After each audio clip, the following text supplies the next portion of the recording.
Hello viewers and listeners. Welcome to db100, a fan-made Dragon Ball What If series that will answer many fan hypotheticals, while also striving to tell a cohesive, authentically fun, and zany Dragon Ball tale. While early chapters cover the familiar ground of Raditz's arrival at the start of Dragon Ball Z, flashbacks to the Piccolo Daimao saga will lay the groundwork for a broader story that will entertain and transform the familiar fighting manga. db100 has a slow start, but by Namek, things will be wild, and the Android arc will have some big changes due to some fun twists on Trunks' typical time travel shenanigans. By the time our story reaches Battle of Gods, it might be unrecognizable. So let the fantastic journey commence, and let's begin our tale of Dragon Ball dividing from its canon course. As we answer today's question, what if Bulma wasn't such an inconsiderate friend? A white sphere zooms past the blazing sun. Behind the pod's thick magenta window rests Raditz, one of the galaxy's last living Saiyan warriors. Though if the long-haired man's long-shot mission through the doldrums of deep space succeeds, his squad of Saiyans may just add one more to their ranks. For Raditz, finding his supposedly still living star-crossed sibling was just the latest in a string of thankless long-shot missions and misfortunes that have made up most of the low-class Saiyan's life. Still, it wasn't every day the wily, beaten-down runt of the Saiyan litter found himself out from under not just Frieza's nose, but far from Vegeta and Nappa's berating too. He'd already taken this opportunity to indulge in a planetary pub crawl, hitting a few waystation planets and non-PTO marketplaces on his journey. At the moment, the Saiyan takes the opportunity to catch some Z's on the final legs of his trip to planet Earth. A familiar trilling alarm and the smell of stale gas stirs him awake as the space pod pierces through the remote planet's atmosphere, giving the Saiyan a glimpse of a globe dotted with cityscapes, speckled with all the telltale signs of a thriving civilization. His baby brother had failed. Raditz lands, breathes in Earth's air, and sets off looking for answers. No stranger to the wide variety of life forms in the universe, he pegs Piccolo as a fellow off-worlder to the planet immediately. A Namek's presence here could explain why his brother failed to eliminate the Earthlings. The Saiyan probes Piccolo for potential information on Kakarot, as well as the state of this world and information about its people. However, the Cape Curmudgeon's quick to let the Saiyan know that he's not the Earth's keeper. The Saiyan cracks his knuckles when a rumbling roar from Raditz's own stomach halts the Saiyan's advance. He asks the guarded green man if there's anything good to eat around here, and after a beat, wonders how the Namekian might taste. Piccolo replies that there's a city 100 miles that way, but if the Saiyan's hungry right now, here's a steaming hot plate of oblivion. Piccolo attacks Raditz without warning, but the blast does little more than kick up dust against the solid Saiyan. His stomach roars again. A whole city, eh? It wasn't his fault Kakarot failed and left this planet teeming with Earthlings, Namekians, and who knows what else. But it would be remiss of him not to survey this untamed world, as it's fallen to Raditz to make sure it's ready for sale. His scouter beeps. A power level of almost 400 was across the sea. So much for playing urban explorer. He leaves Piccolo standing, opting to save the Namekian for dessert. Raditz heads across the sea, taking care not to alert the others to his arrival. Instead, he suppresses his high battle power and infiltrates Kame House faster than the others can sense. A nifty trick he's picked up. Raditz has a seat on the couch. He switches on the TV, samples some food from Roshi's fridge, and even thumbs through the old man's dirty magazines, his brow bobbing higher and higher with each page. He smirks at how similar human and Saiyan anatomy is. Could this be why the humans are still here? Maybe it wasn't that Namekian. Maybe Kakarot saw something he liked and decided to handle the natives with a soft touch. Eavesdropping yields a few useful nuggets, chief among them that he's got a nephew, thanks to his brother siring a son with his human mate. Raditz briefly wonders if this blue-haired Bulma is the boy's mother, but as he learns she has a separate mate of her own, though evidently the two aren't on speaking terms on this fine Earth day. That's enough information gathering for now, Raditz concludes, closing the magazine. Raditz witnesses the woman give his brother a small gift, something she'd originally intended for Yamcha, a dojo, she calls it, and claims it may help Goku get stronger. Raditz crumples the magazine in his fist. Lewd literature, siring sons, and trollops offering tributes? That bastard hadn't cleared this world. He's made it his personal harem. Kakarot's a lost cause as a squad mate, he quickly concludes, but a newborn Saiyan-human hybrid just might earn Raditz a stay of execution from Vegeta if the monkey boy's uncle whips him up into shape. The Saiyan stranger stops suppressing his strength and ventures out front, cold drink in hand. He sets eyes on Kakarot face to face, or as he's learned the weak, pathetic excuse for a Saiyan goes by, Goku. With nary a word, Goku, Krillin, and Roshi all recognize the malicious intent emanating from Raditz. The practiced trio of master and pupil swiftly surround the Saiyan and rush him, but in one fluid flick of his frame, Raditz tail whips Krillin, wins Goku, and sends Roshi skidding into the sand. After mercifully engaging the humans in enough pleasantries and explanations for even his brain-damaged brother to comprehend, Raditz gets down to business. He'll make his next request more directly. He grabs a volunteer from the audience, his nephew, to make things crystal clear. Time for Kakarot to prove he's not completely worthless. The Earth has already seen too many sunrises on borrowed time. So the only question is, will Kakarot perish with the entire human race? Or will he take his rightful place among the Saiyan survivors? Raditz decides to be nice and only tasks his little brother with killing a mere 100. 100 dead humans stacked right here on the beach. Raditz allots 24 hours, or Gohan dies. He flies off, clutching Gohan, leaving Goku hunched in the sand. Flying Nimbus! Goku chokes on his cry, barely able to stand but determined to rescue his son. The Nimbus call echoes up to the sky, where yet another enemy is watching. This one familiar. Piccolo has been listening to everything. Loath as he is to admit it, Raditz is head and shoulders above him. He's even above Goku, the rival who'd bested him twice. Once per lifetime? It was embarrassing this idiot had bested him or his father in any lifetime. For Kame's sake, at this very moment the buffoon was scanning the skies for that childish cloud, as though he wasn't just utterly dismantled by Raditz. What could he hope to achieve, rushing right back into battle? It's useless, Piccolo announces, descending to face his downed rival. The pleas of Goku's friends can't quell him from immediately chasing down his son in a potentially suicidal run at Raditz. But Piccolo presents a powerful wall that even Goku's panicked parental instincts can't ignore. His green rival offers a single bit of advice watching the fighter fight to rush into battle. If you're so eager to have that Saiyan murder you, at least take one of those magic beans so you don't keel over on the way there. Goku chuckles that he doesn't have any sensu right now. Roshi can't believe he's agreeing with Piccolo of all people, but the demon is right about their chances. Even if Goku were at full strength, Raditz's power was overflowing. Roshi smashes a fist into the sand, as his initial instinct to hit Goku in the face would likely result in his own injury. For Kame's sake, Goku, you know better than to rush into a fight without thinking. You need a plan, son. Kame! Goku exclaims. Piccolo whips around, expecting to find his other half lurking there. He grumbles at being duped and turns back to Goku. Goku doesn't clarify what he means by Kame, and instead looks around for Bulma, the scared scientist doing her best to hide behind the diminutive Krillin ever since Piccolo arrived. She pokes her head out to hear Goku. Raditz said 24 hours before we have to fight him again, right? The humans nod. Goku ponders. So, is 24 hours more than a day, or less than 1 day? Everyone mock feints. Once it's explained to Goku that 24 hours is exactly 1 day, the fighters get an optimistic second wind, and rises to his feet. Krillin remains skeptical. Raditz isn't returning tomorrow for a friendly spar, Goku. It's going to be a fight for survival. That tail whip alone still had Krillin reeling. Plus, Raditz wants a beachside body pile. The second he comes back and sees it's just us here without a mountain of corpses next to us, it's going to be pretty obvious you're not taking his side. What could the god of Earth do to prevent any of that? Goku knows of a realm Kame can access that'll let them train to get stronger. Fast.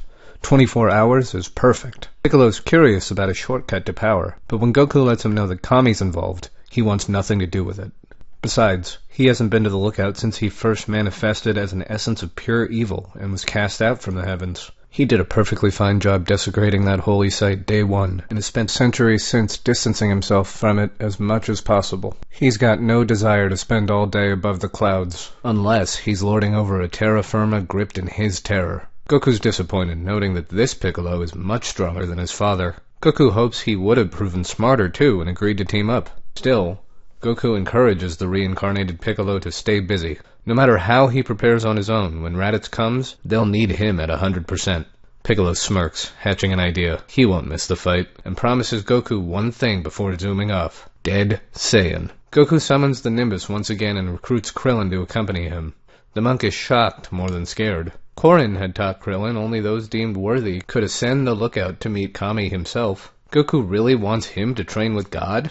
What Goku wants is for Krillin to hurry up so they can stop his brother and save his son. Even the Nimbus Cloud seems impatient, waiting for Krillin to get with the picture. Krillin looks to Roshi for advice, and the Turtle Hermit just nods. He doesn't know if Krillin can keep up with Goku, especially now that Goku is apparently an alien, But Krillin remains one of the most gifted students to ever pass through the Turtle School, no matter if he came to him by spaceship or found his little island with an old-fashioned paddle boat. The two pupils depart for the lookout. Bulma pulls out her phone to call Yamcha with this world-shattering news. The line rings a couple of times, but before anyone answers, Piccolo lands abruptly in their path, a menacing look on his face. He propositions Bulma for the dojo capsule she'd offered Goku earlier. The scientist recoils and chucks her phone at the turban-wearing monster. Snarling, Piccolo bats the phone into the ocean, looking visibly annoyed. He emphasizes he's not her enemy, at least for the next 24 hours. Look, the green guy confesses to Bulma. He just needs some space to stretch his muscles and test his power before the showdown with Raditz. Piccolo's typical training routine of raising a swath of wasteland would attract too much attention with Raditz hovering over their heads. Roshi interjects, pitching a perfect place for Piccolo to pass the time. Much sturdier than a capsule, and very roomy once you get used to it, the old man offers before producing an evil containment jar from his pocket and placing his old bones between Bulma and the caped villain. Piccolo jokes that the man must be mistaken in his old age. He'll still be taking Bulma's capsule. As for the pill bottle in the geezer's grip, consider it an urn. Piccolo would be happy to reduce Roshi to ashes. Bulma defuses Piccolo by surrendering the dojo capsule, plus a few extra capsules as her hands tremble in Piccolo's presence. Before taking leave, Piccolo advises the two humans to keep an eye on the Saiyan's power and location. It's possible he'll get impatient and circle back early. They have no guarantee Raditz will honor the full 24-hour respite. Piccolo flies off while Roshi gets a bead on Raditz's location, and Bulma tracks Gohan's hat using the Dragon Raider, still moving away from the island. Goku and Krillin arrive at the lookout, and while the ever-observing Kame's already dispatched Mr. Popo to ready the Room of Spirit and Time, the Guardian gets between Goku and the door, as Kame gets final say. The Room of Spirit and Time chewed up and spit out Goku as a child, and with the recent revelation of Goku's alien heritage, it's possible that's the only reason he survived the ordeal at all.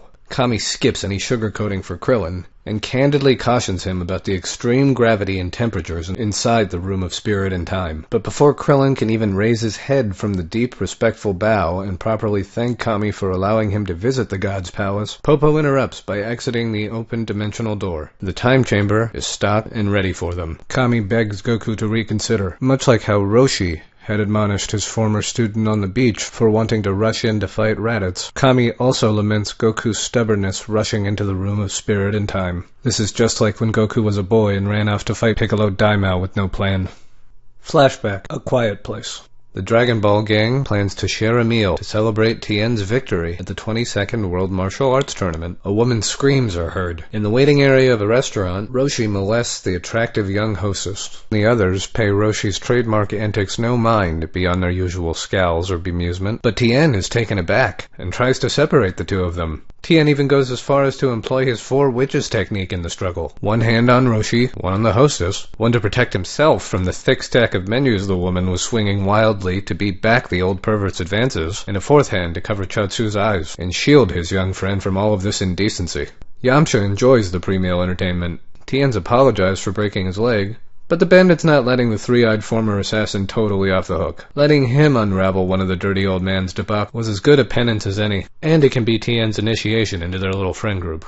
A starving Goku is busy sniffing and looking at what kinds of food the restaurant has. The monkey boy skims the selection of rice dishes with his limited reading comprehension when it hits him that he's forgotten his Dragon Ball and Power Pole at the arena. Krillin offers to go, but Bulma tells him that he and Goku fought hard enough today, and Yamcha says the walk will give him the chance to get used to his crutches. They'll have the Dragon Ball back in no time. Chaozu wonders aloud what a Dragon Ball is, so Yamcha invites the pale psychic to come along with them, and he can see for himself. Tien is grateful to Yamcha for spiriting his young companion away from Roshi's debaucherous display. The Triclops had heard many tales about the lecherous turtle hermit courtesy of the Crane School master Shen, but he always assumed they were exaggerated. Yamcha, Bulma, and Chaozu go to fetch Goku's belongings. Tien eventually separates the fiery hostess from the perverted old man, offering a hefty chunk of his prize money to smooth things over with the restaurant and secure their party a table. But a quick sneeze shows the assassin the error of his ways. Blonde Launch appears and negotiates a compromise to the Roshi issue by ejecting the old man into the streets in a cloud of bullets and bills. Picking up on the subtle vibe that he'll have to sate his appetite elsewhere, the world's strongest lecher gathers up the cash and scampers off to find the nearest dance club or video store. Eventually, Eventually, Tien, Launch, Oolong, Krillin, and Goku take their places at the large dining table. Goku begins ordering dish after dish, and Tien mistakenly assumes Goku is ordering for their missing friends, when all of the food is actually just what Goku wants for himself. Plate after plate is heaped onto their table, but right as Goku digs in for the first bite, a bolt runs through his body, and his stomach sinks. Something is wrong. Bulma should have been back by now. He takes off running. Outside, he intercepts his master, who is being ejected from a women's lingerie storefront. Roshi asks Goku where the fire is, but Goku is too panic-stricken to do anything but charge ahead. Roshi extends his senses in the direction where Goku is headed, the tournament grounds. But he feels nothing amiss. Just the spirits of ordinary people, probably the event staff, but they're all standing still and terrified. Roshi gives chase, eventually followed by the others. Once they arrive and catch up with Goku at the tournament grounds, the gruesome scene shocks them all. Yamcha's body, slumped in a pool of its own blood and entrails. The horrific gash in his side was wide enough to look through, like a porthole. His already broken leg looked to be the least brutalized part of him. The body of Chaozu also lay still at their feet. There was no sign of Poir. Roshi, experienced in loss after centuries of life, ventures up close and begins the grim task of examining the bodies of his friends. Judging by the scrapes along the floor from his crutches and the bruising pattern on his body, Roshi infers Yamcha tried to dodge, and even absorbed a few defensive blows, before ultimately being impaled. Tien feels terrible. Yamcha's broken leg no doubt handicapped his ability to defend. Whoever killed him fought with no honor, just like Tien himself, as he'd recently come to realize. He was ashamed his acts of cruelty in the tournament had left his new friends open to slaughter. After examining the bodies, Roshi stops the Triclops. Their attacker was swift, their master concludes. Even if he'd been uninjured, Yamcha's fate was likely sealed. For a moment, the onlookers are able to remain hopeful. Perhaps Yamcha and Chaozu, the martial artists, stood their ground and fought their assailants while Bulma and Poir escaped. When Krillin discovers Bulma's crumpled body on the far end of the tournament hall, Goku snaps. His first friends in the universe. His first friends in the universe. Killed. He recalls his adventures with Bulma, the Dragon Balls, Grandpa's 4-star ball. Goku feels sick. It was his fault they were even here. If he hadn't been so forgetful with his power pole and Grandpa's ball, they'd still be alive. His anger and despair compound. Whoever did this was going to pay. But just what had happened? The trembling voice of the only surviving witness, the tournament announcer, cries out when he hears other voices, and asks them if it's safe. Has the monster truly gone? Launch helps him to his feet, and the announcer gives a play-by-play of the tournament tragedy. They were ambushed by an anonymous, winged, scaly beast. Their friend saved his life. Yamcha sensed the monster's opening surprise strike a moment before it hit, and he dodged. He stumbled awkwardly on his leg, but Chaozu was able to use his telekinesis to steady him, giving the bandit some stability. Yamcha adapted quickly. It only took a few body blows before he read the monster's moves and blocked a few more, then managed to find a rhythm and threw a few jabs back at it. Unfortunately, these were either dodged or tanked like nothing against the green monster's thick hide. The beast raised its hackles, ready to cut Yamcha down, but Chaozu extended his telekinesis to hold Tambourine in place. The mutant spawn of Piccolo was in a class above the Pale Fighter, though. He was able to shrug off Chaozu's influence with his superior strength, but it irked him. Tambourine turned his sights on Chaozu and rushed him with a kick so fast the little emperor was likely gone before Yamcha could even throw another punch at their awful enemy. Roshi agrees, noting the single strike to Chaozu's forehead. One blow. He probably didn't even know it hit him. The announcer recalls Yamcha unleashing an energy ball of some kind. The spirit ball chased the demon around the room, but Tambourine was too fast. The blue cat transformed into a net, perhaps an attempt to box their flying foe in so Yamcha could blast it once and for all. But this would prove a fatal error. Tambourine opened his mouth and erased Poir with a mouth beam. Yamcha screamed when the shapeshifter was turned to dust and charged Tambourine. The announcer explains how the beast then ran his claw through Yamcha, spilling his guts and killing him. Next, the monster curiously grabbed a bunch of papers. A list of tournament participants, the announcer specifies. After that, he only seemed to care about a small orange ball. He was actually beginning to fly away and leave them alone. But Bulma ran from her hiding place and leapt at Tambourine. She wouldn't let him fly off. Not after what he'd done to Yamcha. The announcer speculates it may have been some combination of fear, hysteria, or grief, but the blue-haired girl was insistent that a dragon could make it so her felled friends didn't have to stay dead, but only if the monster were stopped from absconding with the little round trinket. The announcer didn't understand why the star-covered orb was worth risking her life, but the girl never even got close enough to the monster to touch it. A forceful flap of Tambourine's wings as he lifts up and away is enough to blow Bulma back and across the room. She had died from simple blunt force trauma, impacting the opposite wall. The announcer isn't even sure if the monster meant to kill the blue-haired girl. He seemed satisfied with his other prizes. When Goku hears from the announcer that the murderer took the Dragon Ball, he forces past his master, who's attending to the bodies. Goku inspects Bulma closer, and his restraint breaks. He snatches up the now damaged Dragon Radar resting on Bulma's body, and following a few frustrated smacks to get a reading on the green grid, Goku takes off in a full sprint, in the direction he now knows the killer went. The blood rushing in the monkey boy's ears, and the air whipping at his face as he charges forward, quickly drowns out Master Roshi's command to stop. The damaged Dragon Radar will guide him well enough to track down Tambourine. If the cracked radar gives out, he'll simply sniff the air and follow the scent of a coward on the wind. Krillin rushes after Goku, but Roshi stops him, while Oolong discovers the mark of the demon that was left behind at the scene of the crime, prompting Roshi to regrettably inform the others about King Piccolo. How the monster appeared centuries ago when Roshi was a young man. How his spawn exterminated a generation of martial artists and plunged the world into darkness. He'd only survived it all due to dumb luck and his even dumber rival, Shen. Roshi thinks back to that terrible day in his youth. A swarm of Piccolo Daimao's demonic children were overwhelming their entire martial arts school. Their master was occupied engaging King Piccolo directly. He and Shen found themselves the last two students standing against a massive blast from Piccolo's mutants that was sure to erase the two. Desperate, the two young rivals combined their bodies' spirit energy into a singular and sustained spirit shield. It exhausted them, but kept them alive and conscious just long enough to watch Master Mutaito abandon them. Roshi, despite his youth, understood his master was ashamed and wasn't abandoning the fight, but rather was embarking on a journey to seek new strength, to finish the fight, the strength to win. But Shen saw their once revered master as a coward and turned his back on all of their teachings. Roshi wouldn't give up though. He trained. Years of struggle and toiling with Korin afforded him the chance to eventually force a second confrontation. All the while, as a few exceptional humans struggled to grow, Piccolo and his demons razed the earth. After years of preparation and training, they were successful and destroyed Piccolo's evil army. But despite that feat, he and Shen proved only slightly less than useless against the king himself. They couldn't kill him or even disable him. And in the end, the mysterious Mafuba their master Mutaito employed was all that was able to keep Piccolo locked up. But the taxing technique cost Mutaito his life. Tien wonders if Shen could have found the jar and released Piccolo for revenge over how today's tournament turned out. He'd already threatened to kill Chaozu and himself for their defection from the Crane School, but Roshi's certain that even the self-destructive Shen understands the Demon Clan is an apocalyptic danger. Shen would never, ever let Piccolo free.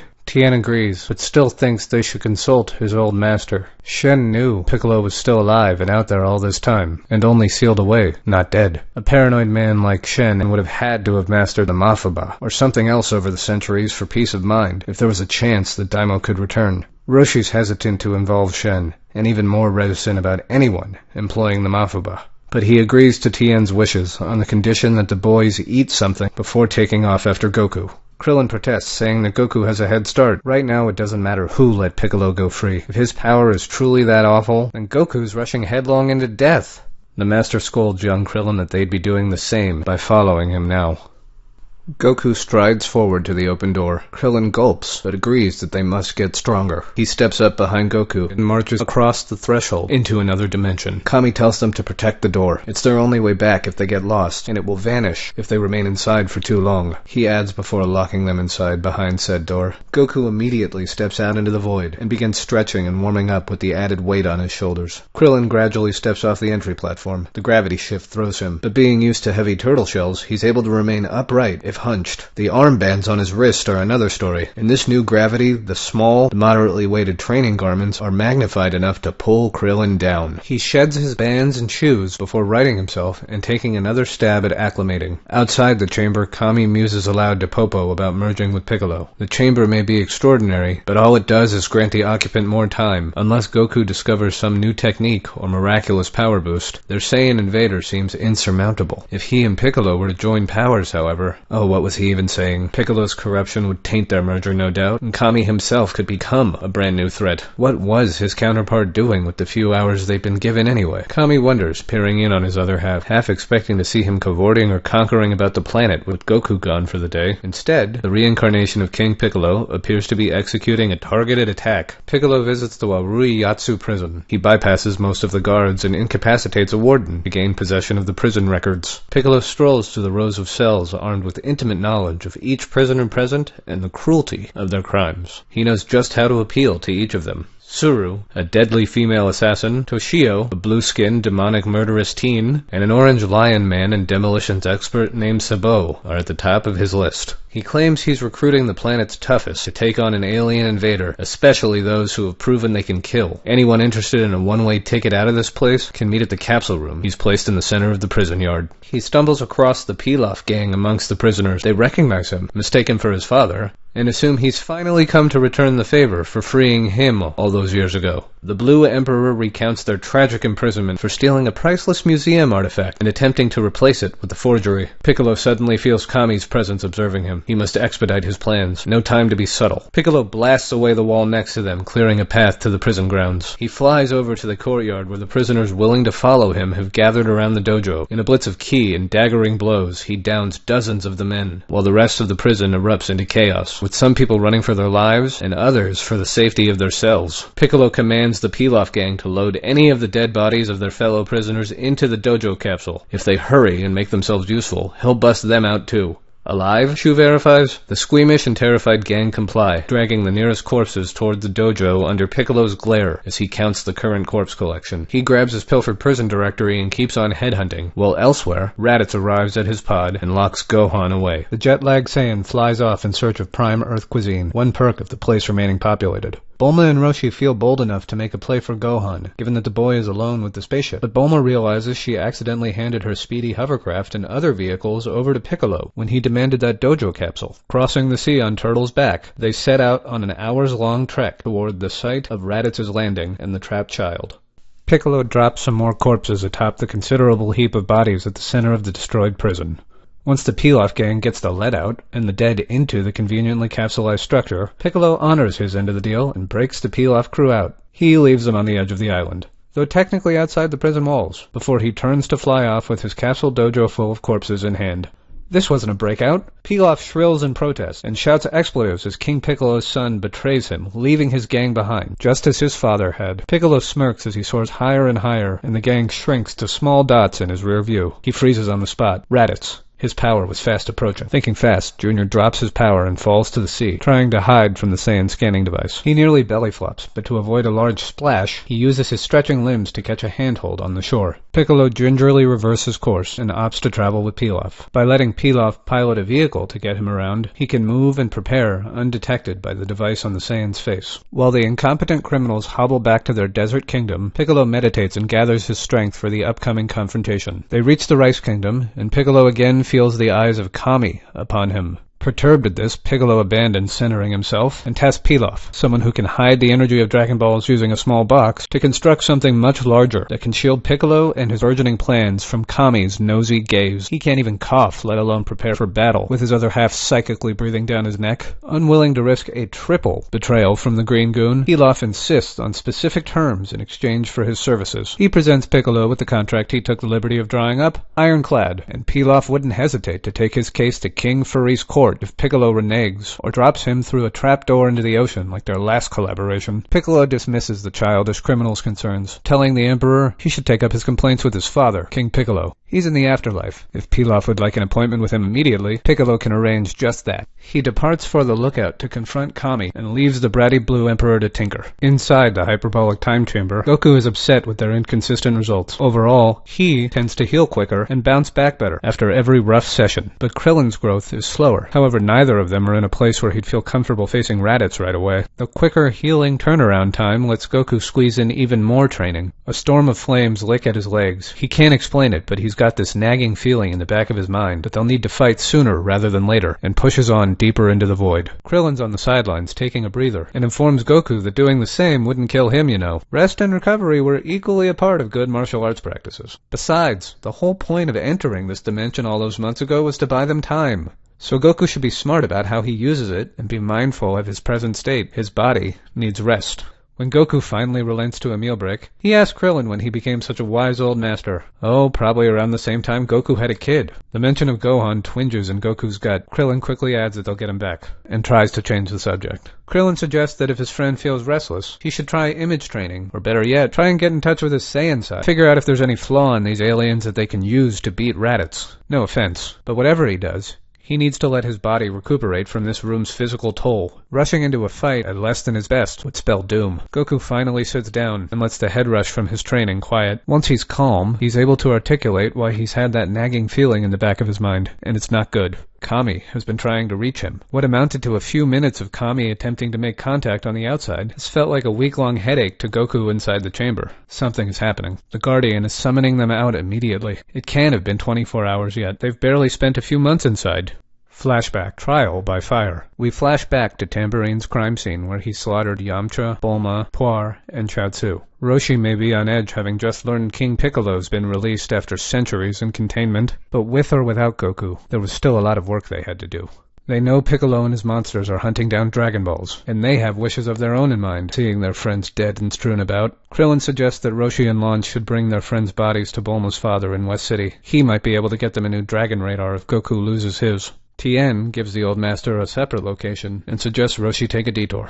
He needs to find Shen, Crane Hermit, and convince him to help against Piccolo. He may know the Mafuba. Roshi concedes that Tien's idea is good. He'll look for Shen and get a working Dragon Radar. Turtle walks up with a stack of plates on his shell that Krillin and Tien politely devour. Blue Launch sneezes and turns into Blonde Launch. She's horrified to discover her friend's dead, but refuses to take this lying down. If Piccolo is back and using the same MO the old man says, then there's more people than just Goku at risk. Every tournament participant was a target, the thief realizes. Tien tosses the Turtle Hermit a capsule plane, and Master Roshi, Turtle, Launch, and the tournament announcer all set off. Blonde Launch grabs the announcer and takes him along, reasoning that if he recalls where any of the martial artists from the stolen list reside, they might be able to warn some people, protect them from Piccolo's swarm. In the forest, Goku's sprinting slows. His energy levels are waning after fighting a whole tournament and running off on an empty stomach. It's not just him that's having problems. The cracked Dragon Radar only works intermittently, and Goku has to stop multiple times to get his bearing and re-triangulate his prey whenever the radar blips back on to show Tambourine's latest location. Despite Goku's delays, his head start was considerable. His two friends search both on foot and by sky, but they don't catch up to Goku before the sun sets. Tien and Krillin make camp for the night. At some point, the two boys bond and swap stories. Tien's recollections of Shen's brutal training makes Krillin feel both grateful and inadequate. In contrast, the assassin who is taking his first steps towards righteousness envies the Turtle Hermit style. The reflective three-eyed warrior also tells Krillin it's apples and oranges. Goku got the same training as Krillin, and he's formidable. Both styles can produce strong warriors. They see each other in a new light, and Krillin remarks it's a shame the two of them didn't get the chance to fight in the tournament. Tien claims to have a way to scratch that particular itch. As pleasant as a house with 4 walls, a bed, and a live-in caretaker like Launch sounds, one benefit of Crane Master's approach of no stability and constant struggle is that Tien knows image training. He teaches Krillin the basics of image training and clearing his mind for the plane of battle. The rival students sit in a subconscious spar until past sunrise. They start their day searching for drinking water, and coincidentally enough spot Yajirobe dunking Goku in the same stream they decide to drink from, attempting to revive the young boy after his first encounter and beatdown from the elderly yet still powerful King Piccolo. A weary Goku revives just long enough to ask that they take him to Korin. The 4 boys set out for Korin's tower in Yajirobe's hovercar. Once they reach the foot of the tower, Yajirobe carries Goku while Krillin scales the tower himself. Tien flies up. All but Yajirobe ingest the ultra-divine water. Goku goes first, falling unconscious. Tien reaches for the water, but is stopped by Korin. Tien flew up and didn't climb this tower, so Korin insists he go back down and climb it. Tien angrily agrees. Krillin is made to go through the sacred water trial, the one Goku already completed, chasing Korin and trying to capture a jug that the cat carries on his person. However, Krillin doesn't make the first move to take it, and when Korin asks what the monk is waiting for, Krillin says he was wondering if Master Korin was going to open his eyes, and whether or not it's fair to attempt to take the water until he does. Korin smirks at the boy's sense of fair play. He can tell Krillin wasn't always the type who was concerned about such things. He tells him his eyes are just fine. Don't be so nosy. You just worry about how you're going to snatch this water. Krillin tries and fails for hours. Meanwhile, Tien returns from his climb and brusquely pushes past Krillin and demands to be tested for the water. Korin obliges. Tien swiftly snatches the sacred water from the cat and downs it. Nothing happens. Korin asks him if he's feeling refreshed and hopes that quenched his thirst. He shocks both fighters when he reveals the sacred water is tap water. Tien wonders what happened to Goku then, and Korin explains the true power-enhancing potential of the ultra-divine water. That's what Goku took. Tien insists on drinking it despite the risks. When Krillin points out that this stuff even took out Goku, Tien reminds them he's the world martial arts champion. Goku's still runner-up. Tien drinks it and slips into unconsciousness. Krillin continues to work to be worthy for Korin by trying to grab the tap water that the cat still dances around taunting the bald boy with. Yajirobe asks Krillin why he's working so hard for the right to drink poison. Krillin claims he has to. Goku and him are training partners, rivals. He won't let him go into this fight alone. Krillin completes the test and earns a senzu bean from Korin. He takes the bean and washes it down by drinking the ultra-divine water, slipping into a near coma, just like his friends. While Tien, who has yet to atone for his sins as an assassin, is easily trapped in the poison spell and many illusions it casts before his mind, Krillin faces a struggle that is unique to himself. Both fighters are similarly on the edge of death, looking like they'll end up the same way all the previous Earthling students Korin gave the water to did. The cat's hopes for the two bald ones shoot up big time, however, when he witnesses the first ever warrior recover from the ordeal. Goku. He's awake. Despite Korin advising him to wait, he immediately sets off in the direction of Piccolo Daimao's energy, itching for round 2 right away. Roshi locates Shen, who is in seclusion with his student Yurin. When Chaozu's body revives itself in a vampire-like state en route to West City, it's Yurin and Shen who are able to use their magics to get him under control. The two old masters make it to Dr. Brief, who creates preservation chambers for the bodies of Yamcha and Bulma. Dr. Brief's cat, Scratch, hops over Chaozu's resting body and reanimates him before they can get his body into preservation. The group is unable to prevent Chaozu from flying off and must let him go to focus on the more pressing matters with Piccolo. Briefs fashions them a dragon radar in time for the two to secure at least one Dragon Ball and stave off Piccolo's wish. Piccolo and Pilaf cross paths with their group eventually though, and Shen and Yurin use their shield technique, previously used by a young Roshi and Shen, to outlast Piccolo's barrage long enough for Roshi to employ the Mafuba. Roshi misses the containment vessel, however, and is felled by Piccolo. The demon catches his breath after the turtle hermit takes a dirt nap, and again fires another massive blast at Shen and Yurin, who are barely standing.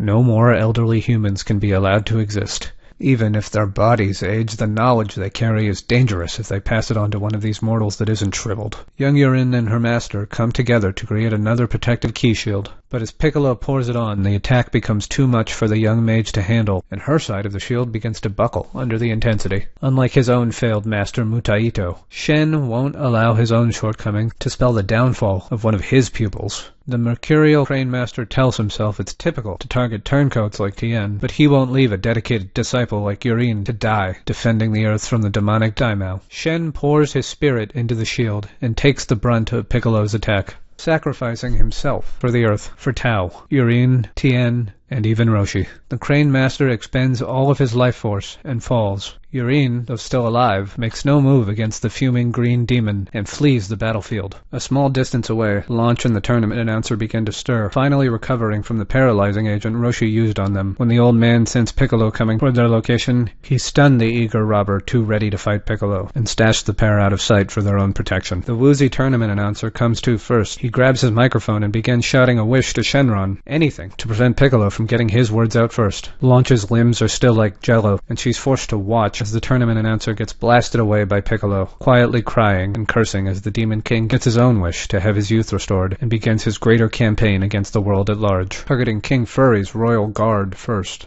A zombified Chaozu arrives at Korin's tower, seeking his friend Tien. Yajirobe is startled by him appearing and throws the rice he's eating, but the floating being ignores it. Chaozu is able to connect with Tien long enough to free him from the spells of the ultra-divine water. As Tien awakens, Chaozu exchanges only a few words before slumping over. His unfinished business done, he finally succumbs to his injuries from Tambourine. Tien wails, but Korin calms the former assassin, insisting he can still feel a faint ki within Chaozu.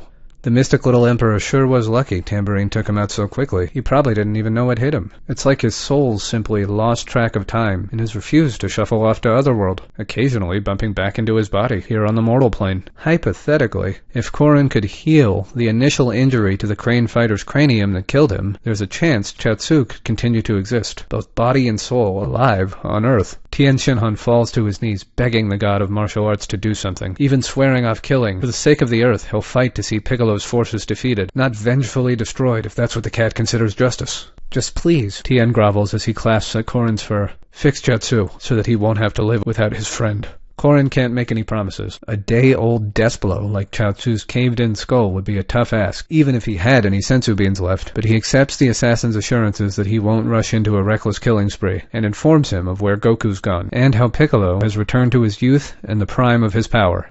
In the meanwhile, the cat will attempt to heal Chaozu however he can, but he warns the three-eyed man that he should be prepared to say goodbye regardless. Tien is distraught, but rushes to Goku's aid. He arrives on the scene just in time to save a nearly crippled Goku by flying him up and out of the path of the younger King Piccolo's killing blow. Tien relieves his former rival, pulling out all of the stops against Piccolo, but despite the three-eyed man's arsenal of attacks and prodigious skill, the Green Demon's power now that he's been made magically younger is simply too titanic. However much this beating hurts, and however harmless the Crane Fighter proves against Piccolo, Tien continues to try his luck. Tank hits. This buys Goku precious moments to recover, and he mounts one final assault. The unstoppable monkey-tailed boy bursts clean through Piccolo's chest, though the Demon King spits out an egg before dying. Tien shouts out the egg's position, tracking it with his third eye and charging up a powerful Dodon ray in his hand with whatever energy he can still muster. He aims to snipe Piccolo's last pitiful spawn, but his vision begins to go blurry as the weariness from the battle sets in. He's so beaten up, simply charging the Dodon ray is taxing. A loud revving and vibration sound sends Tien's eyes searching for the source. Was Daimao launching some kind of counterattack? But instead, a blonde blur comes into view as Launch arrives on hoverbike, assessing the scene. The bank robber rouses Tien, telling the man to hurry and use his flying technique to catch Goku before the kid goes splat. He's still careening towards the ground after giving his all into that last forceful fist through the king of the Demon Clan. Tien balks at leaving the job unfinished. He can't save Goku and destroy Piccolo's egg, not at the same time. Besides, he can barely form an energy beam, let alone fly right now. They'll just have to hope Goku's sturdy enough to survive another harsh landing, he confesses as he wobbles, attempting to regain his lock on the egg's position. But Launch produces a rocket launcher and fires a missile honed in on the hatchling. She brags that her weapon's targeting system isn't woozy, and again commands the world martial arts champion to use his energy to rescue Goku before the kid makes landfall like a meteor. Still too spent for something requiring as much concentration as a skydancing technique, Tien can only think to use the force of his already charging Dodon ray to catapult him toward the sky. As he's propelled past the wounded Piccolo on a beeline toward Goku, Tien can only witness the villain's last vexing gasp. Daimao elongates his arm and catches the missile the blonde sent from her rocket launcher, letting the blast blow apart his own already expiring body.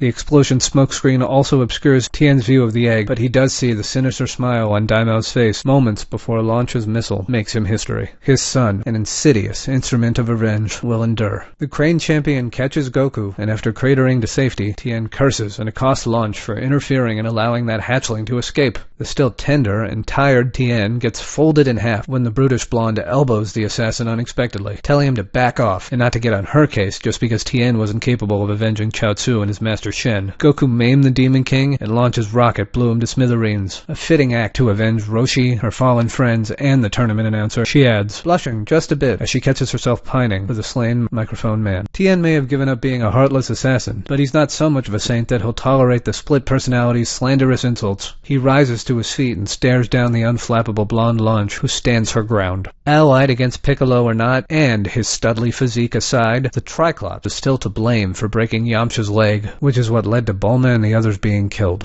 The pressure of the two hard-headed heroes coming nose to sensitive nose triggers a sneeze, which summons Blue Launch. The concerned caretaker immediately ignores the impotently irate Tien to tend to Goku, who still barely said a word or even lifted his head. She worries the weary warrior may have succumbed, though a twitch of acknowledgement from the beaten-down boy lets Launch know that at least one of her friends has survived this harrowing ordeal. She hugs the spiky-haired kid with tears in her eyes, congratulating him for ending their reign of terror. But the hero can't bring himself to smile. With no Dragon Balls for Goku, his victory feels as hollow as the Demon King's carved-out chest. Despite the despot's defeat, Piccolo managed to kill Shenron and extinguished any hope of restoring their slain friends. The trio head to Korin's to recover, wrestling to keep afloat when crossing through a cloud elicits a sneeze, which brings blonde Launch back out. While Tien's overjoyed to see Chaozu, mostly back to his old self again, Launch and Goku are more morose, as it appears Krillin will not be waking up from his ordeal with the Ultra Divine Water, the same magics Chaozu used used to rouse Tien have had no effect on the noseless turtle student. Goku, unsure of what else he can do, drops to his knees in prayer that his partner Krillin will be able to come out of this spell and overcome the poison his own body was able to acclimate to. But Launch is much more vicious and vocal in her protest. The blue-blonde woman's already had to stomach the deaths of Roshi and her new beau and her new friend, the tournament announcer. She demands to speak to a higher authority than Korin, someone who can actually do something to guarantee her pal Krillin pulls through against this poison water. The Cranes give their turtle school friends the space to grieve. When Launch yells, "God damn it!" Korin suggests there may be one way to get back all they've lost, and suggests one of them, probably Goku, given Launch's colorful vocabulary and Tien's track record as an assassin, make the request of their planetary god Kame. When the cat explains the god of Earth isn't far away, in fact, Kame is basically Korin's upstairs neighbor, Goku calls for his flying Nimbus, both himself and Launch hopping onto the cloud for a quick trek further skyward. But it becomes clear in an instant that unlike her blue counterpart, blonde Launch's criminal record and violent tendencies mean the Nimbus cloud can't support her. Launch drops through the cloud, though luckily the fluffy texture of the Nimbus compels a sneeze from the woman when it passes through her head. Goku commands the Nimbus to go after the blue-haired Launch, who's falling like a rock from the extreme height of Korin's tower. But Korin clasps his own tail around Goku's monkey tail, making the boy go limp and the cloud leave him behind as it darts downward to get Launch safely to the ground. The three-eyed man peers over the edge of Korin's tower, waiting for some sign that Launch has landed safely, but the blind cat confirms the cloud caught her and is already whisking her somewhere across the sea. Reunited with Chaozu, Tien bids Korin farewell and leaves hoping to locate Tao, of all people. The three-eyed fighter feels that even someone as heartless as the mercenary would wish to learn of his brother's passing. He hopes knowing that Shen's sacrifice helped defeat Piccolo will bring Tao some peace. When Goku awakens, Korin explains that not even the Nimbus Cloud will take Goku directly to Kame's palace. But the boy does in fact hold the real key to reaching Kame's lookout in the form of his power pole. Goku gets the pole positioned in the base atop Korin's home, and as instructed by the cat, demands his power pole extend, taking him further above the clouds toward God, while Korin gives Goku his word he'll keep watch over Krillin. As soon as his evil counterpart clears the clouds, Kame begins extending his mind, trying to summon Goku from inside the hyperbolic time chamber. Piccolo stops short of landing on the lookout and hovers at the edge, not trusting Kame's shrewd nature or the Guardian's tricky magic. Piccolo expected to find Kame fretting over his favorite pet mortal Goku, but he should have known the so-called Guardian would feel more at home contributing nothing useful to their fight, and squandering the hours they've been granted leering over Piccolo's shoulder instead. So brave. Kame doesn't deny his recent snooping, though rather than dwelling on the abstract abhorrence of the afternoon's murders, Kame fixates on his counterpart's curious choice to curate a capsule full of cutthroat criminals. Piccolo holds out the capsule for Kame to see in his palm. 100 lives is a small sacrifice when weighed against the entire Earth. Kame agrees, wholeheartedly in fact, which surprises the reincarnated Demon King. That human lives were capable of weighing on his hateful half at all was a milestone in Kame's eyes. Piccolo had a potpourri of people to pick from on the planet's surface, but he specifically selected souls of poor moral standing and avoided people like Bulma or the Turtle Hermit, who had been revived previously and could suffer irreversible death. Is the reincarnated King Piccolo simply trying to appease Goku's morals, or does Piccolo share these values as well? Piccolo scoffs at the idea of having anything in common with Goku. The Overseer of Earth chuckles at how easy it is to get his young counterpart riled up.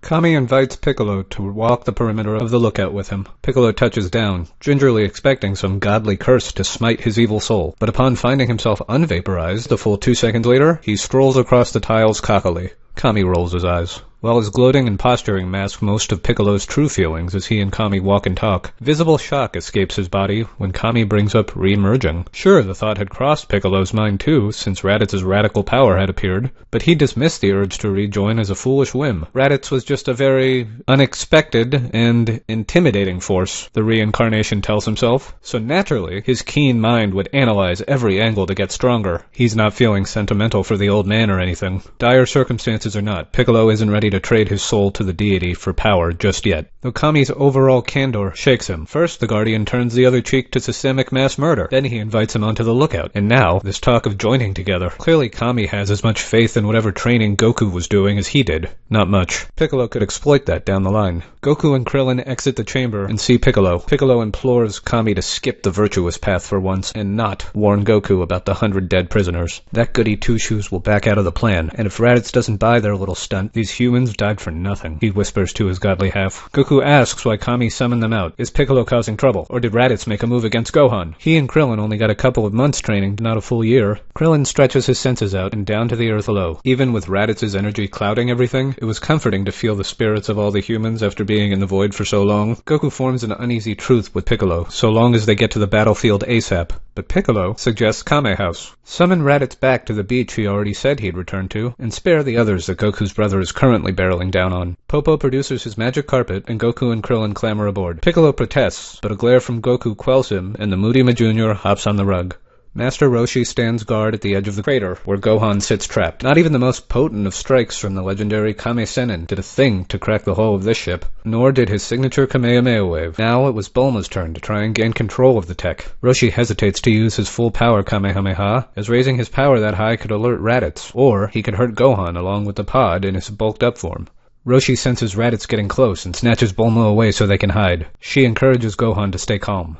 Elsewhere, Popo deposits the trio of fighters down at the beach of Kame House, and shoves off as they spike their powers. Miles away, Raditz's scouter registers the rising powers, as does Roshi. While Raditz diverts to the island, the Hermit tells Bulma to step on it. They only have so much time to free Goku's son now. The boys are back, and the fight is about to begin. Goku asks if the others are ready, and Piccolo says there's just one more thing. He tosses the capsulized bodies out in front of the trio. Goku is horrified. Raditz steels himself, wondering what the weak Earthlings are planning as he flies over the sea. Despite sweetening the pot with the prospect of staying alive, Raditz very much doubts the kind-hearted Kakarot took up mass murdering since this morning. Ugh, the ridicule he'd endure upon revealing to Nappa and Vegeta that Kakarot was an infant amnesiac, and instead of erasing them, had all but ensured these humans had thrived by acting as their protector. He almost wished he'd never found this rock. Back at the beach, Piccolo attempts to plead his case, but Goku is even more appalled to learn these men were killed as props for Raditz's benefit. It's senseless. They didn't have to die. They never hurt anyone, and Goku certainly wasn't the one who hurt them. How does a massacre like this help anything? Piccolo assures him that every single one of these dead bodies was a dangerous killer or a criminal when they were alive. If Goku can sell the lie to his brother that he slaughtered these criminals, he'll be making the world a better place and protecting it from the Saiyan all at once. Goku's anger boils over. They were prepared to fight Raditz, calling him to them even. These bodies were a distraction, or a trick, at best. Buys them what, a moment, at most, to surprise Raditz? That isn't worth the cost of 100 lives. It also meant Goku had let Piccolo murder 100 people while he hid in another plane of space-time. What was the point of all of that training if he still can't stop his enemies from killing? His power overflows and he attacks Piccolo, diving atop him. The old rival's blows reignite like no time at all has passed. Goku's gains from the months in the chamber are on full display as he pummels Piccolo. Krillin intervenes and deflects an angry blast Goku was aiming at the downed Piccolo. The monk sends the stinging explosion rebounding back into Goku, hoping to knock some sense back into his friend, literally and figuratively. Piccolo asks if this peak that Goku's anger has unlocked is his maximum power. Goku pauses, and both he and Krillin agree that the level Goku just pushed to was the highest it's been since they started training. Piccolo's pride is stung just a bit less at losing the skirmish. He concedes that Goku is powerful enough to kill him, and could probably do so at the moment, but he's still not strong enough to take on Raditz. Even Krillin suggests that Goku go along with Piccolo's idea. As long as the bodies were already here, and that's what Raditz asked for, what could it hurt? The Dragon Balls could revive them. Any further strategizing goes out the window as Raditz appears, hanging in the air over them all, admiring the death mound. "Are you happy now?" Goku shouts. Piccolo curses. That pile of bodies was supposed to give them an opening to attack Raditz. Instead, Goku's brashness and their little dust-up allowed Raditz to get the drop on them. So, this planet hasn't completely neutered him. He's impressed. The Saiyan praises his brother on the noticeable boost in power. Clearly, a good old-fashioned slaughter had roused something within him. His Saiyan battle instincts were awakening, and Kakarot's strength was rising in kind. Raditz notes the odd, universal choice in garment many of the dead bodies have on. Pink shirt that says Bad Man on the back. What were all these men? Raditz asks. Krillin can't let Raditz inspect too closely. He's already noticed Goku's increased strength. If he realizes the extent of their ruse, he may not drop his guard. Humans, Krillin retorts. Unlike him, the Earthling sneers. Krillin furrows his brow and aims as much anger as he can muster toward his best friend. While Goku looks genuinely hurt over Krillin's words, Goku has no place here after today. He's just another alien killer. Raditz drinks in Krillin's demonstration of despair, thankfully missing his brother break character. Krillin addresses Raditz directly to help sell it, and even tells the alien invader that he can't take credit for this. Raditz's arrival didn't change Goku, it just revealed the monster his so-called friend always was. Turns out Goku just had to be backed into a corner before the obvious became clear. You can never trust a Saiyan. Piccolo gives Krillin an approving nod once Raditz touches his scouter and opens a line to the other Saiyans. The transmission's brief, but positive. Good news. Kakarot's alive after all this time, and he's proven himself an effective killer. Killed 100 of his human keepers up close. Quick and clean in just a few hours. Raditz omits the larger truths about there being far more Earthlings still left alive, and now his brother only just learned the word Saiyan, holding out hope that maybe the prince may still deem Raditz's excursion a success. The Earth's soft gravity and softer people buried Kakarot's memories and stole his pride. But if all of this rose their nearly extinct ranks from a mere 3 to a whopping 4, it just may be enough to keep Vegeta from vaporizing them both. Having bought the bold-faced lie that his brother's the one behind the mound of dead bodies on Master Roshi's doorstep, Raditz ratchets up his bragging. He reports to Nappa and Vegeta, through his scouter, that reawakening Kakarot's fighting Saiyan spirit has been an unexpected success. A single afternoon of slaughtering ups his battle power by a few hundred points. Despite his delicate wording, which focuses on the few subjects Goku killed today and leaves out the rest of Earth's living populace, Raditz's betters by birth and by blood still find an opportunity to belittle their third wheel. Nappa muses that Kakarot sounds a lot like the two brothers' old man, a warrior from the trenches, and wonders what went wrong with Raditz, the weakling. While Nappa entertains the possibility of Kakarot being a new ally, Vegeta isn't amused so much as disgusted with the pathetic charade. Raditz, the low-class weakling, impressed by his even weaker, younger, pathetic excuse for a Saiyan brother, all because he managed to kill a positively pitiful amount of specimens of an even more primitively pathetic and woefully weak species. Raditz's eagerness to elevate his subpar sibling reeks of desperation, and the prince is not quiet about just how much his cowardly charge's conduct disgraces their race. Raditz resorts to pressing his palm against the side of his scouter to muffle Vegeta's tirade from the Earthlings, who look at him quizzically during the long silence. Piccolo can still make out both sides of the exchange, however, thanks to his heightened hearing, and learns that unfortunately, both his murderous ruse and Goku's months in the Room of Spirit and Time may all be for nothing. Evidently, the Saiyan's royal ruler is outright rejecting any half-measures pitched by Raditz regarding his brother and the Earth. Vegeta plays to Raditz's healthy survival instinct, reminding his squad mate from the Squalor class of an obvious conclusion that most people across the galaxy who haven't swan-dived onto their soft spots arrive at quite naturally. Whatever Frieza decrees is the way that things must be. This planet was already marked for purge and resale, so that's what's going to happen. If that comes as a shock to any of the numerous natives that Vegeta's already deduced are still alive, bear in mind that this is no one's fault but Kakarot's for cruelly delaying the inevitable. Raditz agrees. Every sunrise these Earthlings had gotten since that buffoon hit his head had been an act of divine charity. Vegeta can't blame the people of Earth for being so oblivious about how the universe works, but he expects better judgment in a Saiyan like Raditz. The notion that Kakarot would be given a pass to join their squad with his weak power level is ludicrous. The prince wouldn't even waste the resources dispatching a fresh escape pod to retrieve the proven failure of a warrior like Raditz's brother.